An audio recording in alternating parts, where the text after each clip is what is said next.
So guys आज हम study करने वाले हैं amorphous form of carbon. So let's study about amorphous form of carbon. तो अमॉर्फस फॉर्म ऑफ कार्बन देखें तो इसमें आता है coal, coke, charcoal and lamp black. So let's study about each of them one by one. तो सबसे पहले हम देख रहे हैं कोल।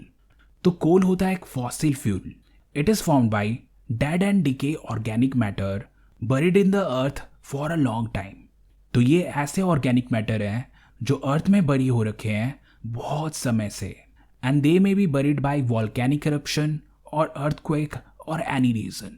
तो ऐसे ऑर्गेनिक मैटर कन्वर्ट हो जाते हैं कोल में, और यही कोल हम यूज करते हैं एज अ फ्यूल।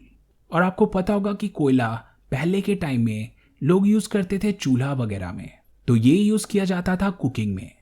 तो कोल या कोयला, ये आपको पता होगा कि ये हमें कहाँ से मिलता है। ये हमें मिलता है माइनिंग से। अब कोल को जब एक्सट्रैक्ट किया जाता है तो कोल होते हैं कुछ इन टाइप के, जैसे कि बिटुमिनस, एंथ्रासाइट, पीट एंड इग्नाइट। तो ये है हमारे कोल के कुछ फॉर्म्स। और इसके अलावा कोल को देखें तो ये यूज किया जाता है पावर प्लांट में। तो जितने भी हमारे थर्मल पावर प्लांट होते हैं वहां पे हमें चाहिए होता है कोल। और इसके अलावा ये यूज होता है फर्टिलाइजर में, ड्रग्स में एंड डाइस में। और इसके अलावा it is used in synthetic petrol. तो ये है कोल। अब इसके बाद आता है कोक। तो कोक देखें then it is a derivative of कोल।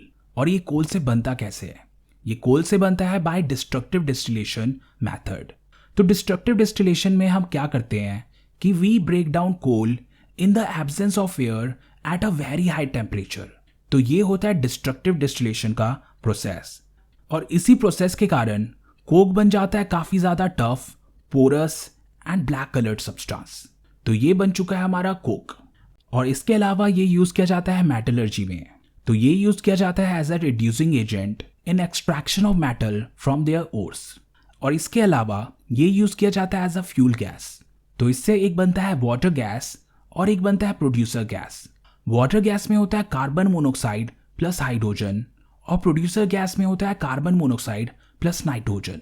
तो ये है हमारे कुछ इंडस्ट्रियल गैस, और इन सभी में यूज होता है कोक। अब इसके बाद आ रहा है चारकोल। जो चारकोल होता है वो बना होता है वुड से, एनिमल से और शुगर से। तो जब हम इनका करते हैं डिस्ट्रक्टिव डिस्टिलेशन, यानी कि जब हम इन्हें बर्न करते हैं तो हमें मिलता है चारकोल। और चारकोल क्योंकि इन मटेरियल से बना होता है तो इसलिए ये होता है ब्लैक, सॉफ्ट एंड पोरस। तो ये होता है सॉफ्ट फॉर्म ऑफ कार्बन। तो वुड चारकोल के नाम से ही हमें पता चल रहा है कि it is made from would. तो जब हम वुड का डिस्ट्रक्टिव डिस्टिलेशन करेंगे तब जाके हमें मिलेगा वुड चारकोल। तो यहाँ पे हम वुड को हीट किए जा रहे हैं काफी ज्यादा हाई टेम्परेचर पे इन दी एब्सेंस ऑफ एयर, और इसके कारण से हमें मिल गया है वुड चारकोल। अब ये जो वुड चारकोल है ये यूज किया जाता है एज अ डीकलराइजिंग एजेंट। तो हमारे शुगर सॉल्यूशन, पेट्रोलियम, अल्कोहल, इन सभी को डीकलराइज करने के लिए हमें चाहिए होता है वुड चारकोल। और इसके अलावा अगर हम देखें then it can be used in heating and cooking. तो ये है हमारा वुड चारकोल। अब हम चल रहे हैं एनिमल चारकोल में। तो एनिमल चारकोल बनता है बोन्स से। तो जब हम बोन्स का डिस्ट्रक्टिव डिस्टिलेशन करते हैं तो हमें मिल जाता है एनिमल चारकोल। अब एनिमल चारकोल क्योंकि बना होता है बोन से, तो इसमें होता है कार्बन भी और कैल्शियम फॉस्फेट भी। तो यहाँ पे होता है 10% कार्बन और बाकी होता है कैल्शियम फॉस्फेट। क्योंकि इसमें फॉस्फोर का कंटेंट ज्यादा होता है, so it is used in manufacturing of phosphorus and phosphonic acid. और इसको भी देखें तो ये भी यूज किया जाता है एज अ डीकलराइजिंग एजेंट। अब हम बात करें शुगर चारकोल। तो शुगर चारकोल बना होता है शुगर से। अब शुगर चारकोल को भी देखें तो ये हमें मिलता है by heating sugar in the absence of air. तो शुगर का फॉर्मूला होता है C12H22O11। तो ये होता है शुगर। अब इस शुगर को जब हम डिहाइड्रेट करेंगे तो हमें मिलेगा कार्बन एंड साथ में वाटर। तो डिहाइड्रेट करने पे इसमें से सारा का सारा वाटर निकल रहा है। जितना भी यहाँ पे वाटर है वो सारा का सारा निकल के बाहर हो रहा है, और बच रहा है सिर्फ और सिर्फ प्योर कार्बन। तो यहाँ पे हमें मिल गया है carbon and it is pure carbon. अब शुगर चारकोल को देखें तो ये यूज होता है आर्टिफिशियल डायमंड बनाने के लिए। तो शुगर चारकोल को देखें तो इससे बनता है आर्टिफिशियल डायमंड। और इसके अलावा ये भी यूज होता है एक्सट्रैक्शन ऑफ मेटल में और साथ ही साथ डीकलराइजिंग एजेंट में। अब हमारे पास आता है एक एक्टिवेटेड चारकोल। तो जो हमारा चारकोल होता है उस पे होती है बहुत सारी इम्प्योरिटीज और उन इम्प्योरिटीज को हम हटा सकते हैं यूजिंग स्टीम। तो हम यहाँ पे पास कर रहे हैं सुपर हीटेड स्टीम और ये सारी की सारी इम्प्योरिटीज को इस पे से हटाया जा रहा है। तो इसके कारण से ये हो रहा है कि ये चारकोल बनते जा रहा है एक्टिवेटेड चारकोल में। तो इस चारकोल में जितने भी कैपिलरी पोर्स हैं वो ओपन अप हो जाते हैं और इसके कारण से ये बन जाता है एक्टिवेटेड चारकोल। और इसके कारण से इसमें बढ़ जाती है एड्सॉर्प्शन कैपेसिटी, यानी कि इसके आसपास जितने भी गैसेस हैं इसको ये इजीली एड्सॉर्ब कर लेता है। So this is activated charcoal. तो एक्टिवेटेड चारकोल को देखिए तो ये यूज किया जाता है गैस मास्क में। तो जितने भी हमारे आसपास पॉइजनस गैस होंगे उसे ये इजीली एड्सॉर्ब कर लेगा, जिसके कारण से ये बिहेव करता है एज अ फिल्टर। अब इसके बाद आता है लैम्प ब्लैक। लैम्प ब्लैक को हम कार्बन ब्लैक भी कहते हैं और सूट भी कहते हैं। तो ये बनता कैसे है?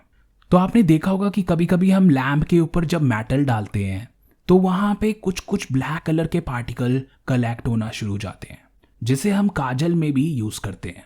तो ये होता है हमारा लैम्प ब्लैक या फिर सूट। अब यहां से जो हमें कार्बन मिल रहा है ये होता है बिल्कुल ही अलग नेचर का। ये होता है बिल्कुल ही लाइट पर्टिकुलेट फॉर्म में। तो यहां पे अगर हम देखें तो ये भी है carbon in the form of black powder. तो जो हमारा लैम्प ब्लैक है that is some light and black powder. अब कमर्शियली अगर हम देखें तो ये बनता कैसे है? ये बनता है टर्पेंटाइन ऑयल से, कैरोसिन से या फिर पेट्रोल से।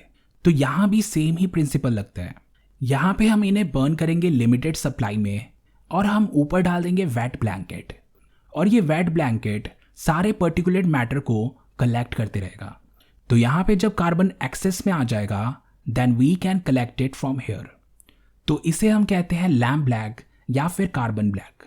अब इसे अगर हम देखें तो ये यूज किया जाता है कॉस्मेटिक्स में, ब्लैक इंक्स में, कार्बन पेपर में और इवन शू पॉलिश में। तो यहाँ सभी में हम यूज करते हैं लैम्प ब्लैक। और इसके अलावा ये यूज किया जाता है ऑटोमोबाइल्स में। तो ये यूज किया जाता है रबर्स में एंड प्लास्टिक में।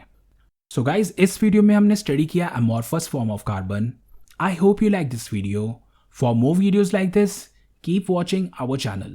So I am Sumir Pudar and you are watching Play Chemistry, and I will meet you in the next video.